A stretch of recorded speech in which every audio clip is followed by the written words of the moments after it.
Bismillahirrahmanirrahim. Assalamualaikum warahmatullahi wabarakatuh. Perkenalkan, ulun Satria Muci dari Register B Prodi Dakwah semester 3. Saat ini ingin menjawab tentang tugas yang diberikan oleh Bapak Yodi perihal yang pertama tentang ahlul hadis dan ahlul rai, yang kedua tentang reformasi hukum Islam, dan yang ketiga tentang mazhab. Untuk yang pertama, dari berbagai banyak referensi yang ulun baca, dapat ulun simpulkan secara singkatnya ialah ahlul hadis adalah mereka yang memberikan perhatian khusus terhadap sunnahnya atau hadisnya Rasulullah SAW. Mereka juga yang pasti mempelajarinya dengan bersungguh-sungguh. Mereka juga orang-orang yang menyampaikan hadis-hadis tersebut serta tidak luput atas mengamalkannya. Bisa disebut adalah mereka cerminan dari sikap Rasulullah SAW, karena mereka adalah orang-orang yang bersungguh-sungguh dalam mempelajari, menyebarkan serta mengamalkan hadis-hadis yang ditinggalkan oleh Rasulullah SAW tersebut. Mereka berkomitmen dengan as-sunnah, menjauhi bid'ah dan ahli bid'ah, dan sangat berbeda dengan pengikut hawa nafsu yang lebih mengutamakan perkataan manusia dibandingkan dengan perkataan baginda Nabi Muhammad SAW. Mereka adalah pewaris harta warisan dan berbagai hikmah yang ditinggalkan oleh Rasulullah. Mereka mencerminkan segala sunnah yang ditinggalkan Rasulullah SAW. Tanpa mereka mungkin makna Islam itu sendiri pun sampai sekarang bisa tidak ada, karena ya mereka lah yang menggali atau mencari-cari yang mana hadis sebenar-benarnya dan yang mana hadis palsu. Ahlul hadis muncul dan berfokus pada wilayah Hijaz, yaitu Mekah, Madinah, dan Taif.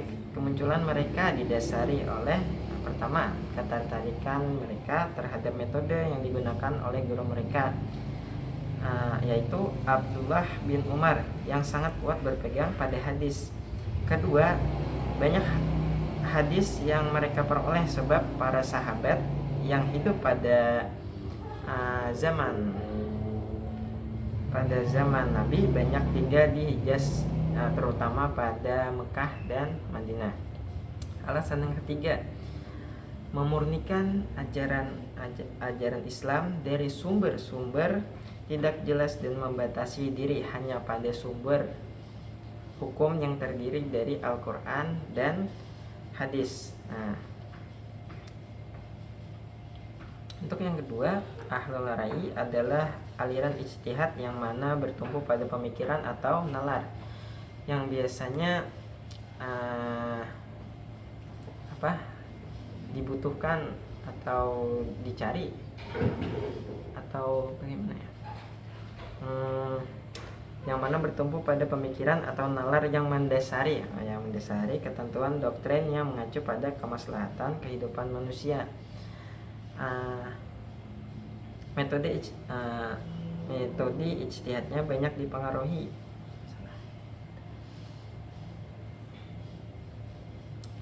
Yang kedua, ahlul rai adalah aliran ijtihad yang mana bertumpu pada pemikiran atau nalar yang mendasari ketentuan-ketentuan doktrin yang mengacu pada kemaslahatan kehidupan manusia.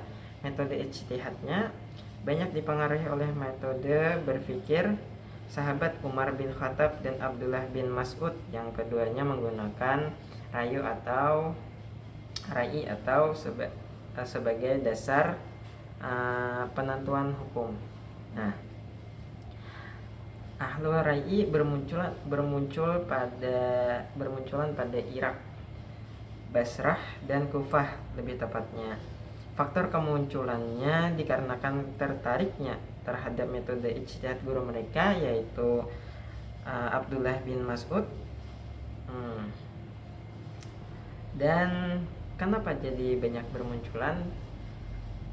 kan tidak mengambil hadis saja, kan dikarenakan pada masa itu di Irak terjadi banyak pergolakan atau masalah-masalah baru yang terbilang mengharuskan untuk berijtihad lah untuk mencari melegalisasikan hukum tersebut.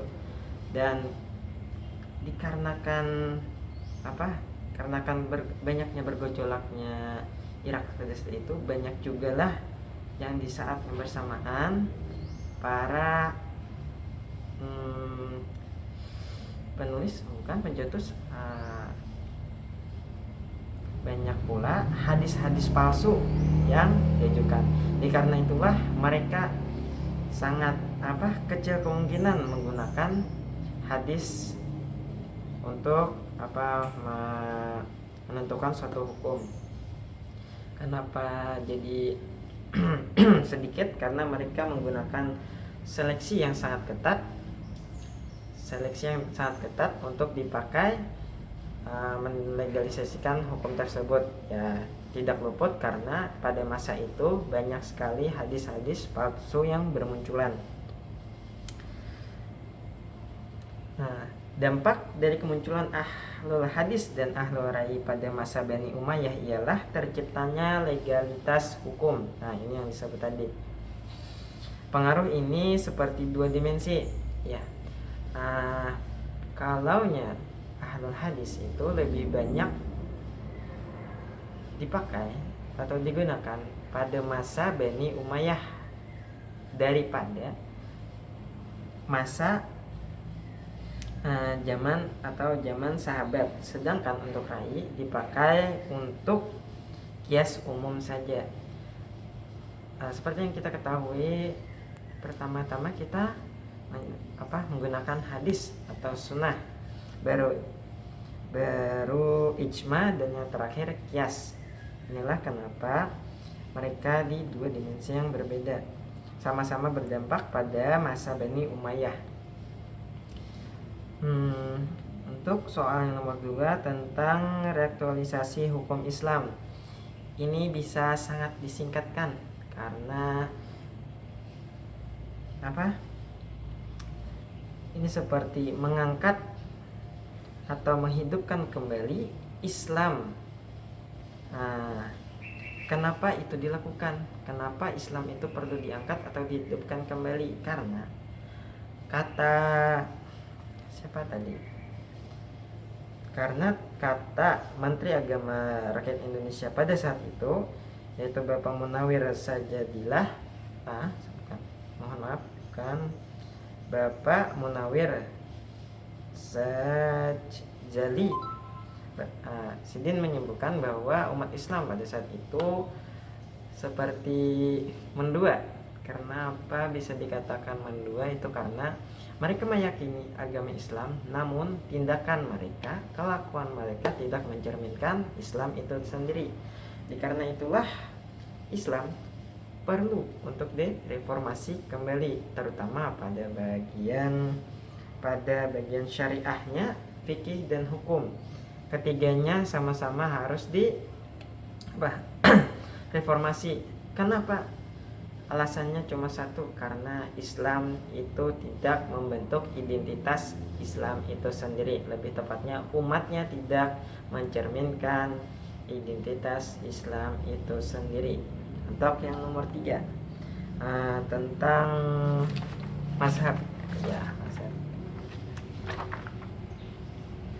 mazhab itu timbul dikarenakan perbedaan sumber tasyri, perbedaan pembentukan hukum, dan perbedaan bahasa dalam nas-nas. Kecondongan kepercayaan pada suatu masalah, kecondongan kepercayaan kepada suatu mazhab itu tergantung iman, hati, dan kenyamanan individu tersebut. Itulah mengapa orang itu condong kepada mazhab-mazhab tertentu. Nah, mengapa ada banyak mazhab dan apa itu kelebihan dan kekurangannya? Simpel. Untuk kelebihannya Sama seperti ada 3 orang membahas satu masalah. Lebih tepatnya, kalau kita mempunyai satu masalah, kita mempunyai 3 pandangan yang berbeda untuk dijadikan referensi hukum tersebut. Inilah kelebihan dari mazhab. Kita mempunyai banyak sekali mazhab. Andaikan membahas suatu peristiwa, kejadian atau perkara, pasti banyak pendapatnya, berbeda-beda nih. Jadi membanyak pengetahuan dan referensi untuk kita. Kekurangannya, nah untuk kekurangannya sangat jelas, karena akan menimbulkan banyak sekali perbedaan karena perbedaan mazhab. Sekian dari ulun Satria Muji, prodi dakwah semester 3 PP, menjawab tentang tugas UAS yang diberikan oleh Bapak. Assalamualaikum warahmatullahi wabarakatuh.